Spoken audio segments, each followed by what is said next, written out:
Test the Iron Gwazi here at Busch Gardens Tampa Bay. But first, let's see what the ride looks like. Before we get to the fat test, let's talk about the roller coaster itself.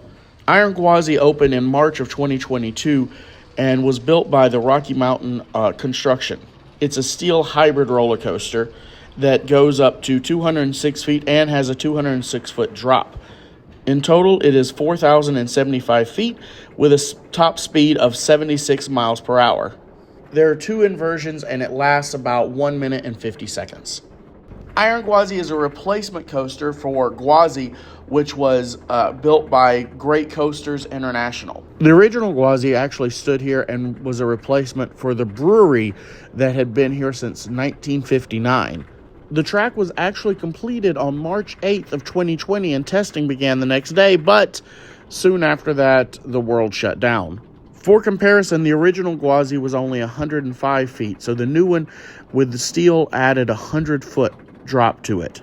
It also added about 500 feet of track and went from 51 miles per hour to the 76 it runs now.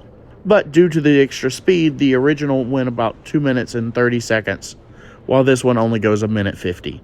The original Gwazi also had no inversions. In 2022, during previews for the Iron Gwazi, a man hit his hand on the beam, but he declined medical treatment. 2 of the beams were then removed.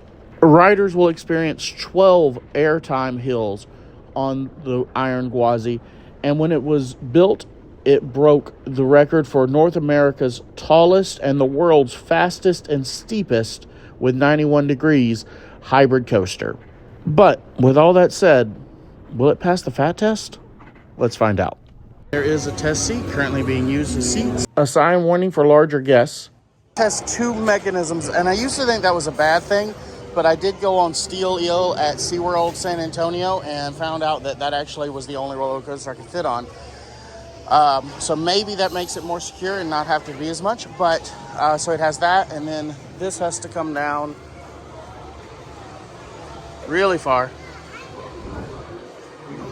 That's looks like there's almost nothing there. All right, let's see how this goes. First, we have this thing. That's a pain in the butt. Well, it's a pain somewhere else. And then we have the... I messed up the footage here. I apologize. But the belt was about a foot off, and the lap bar was also way off. Belt. Gwazi is going to determine that it's going to fail the fat test in every which way possible.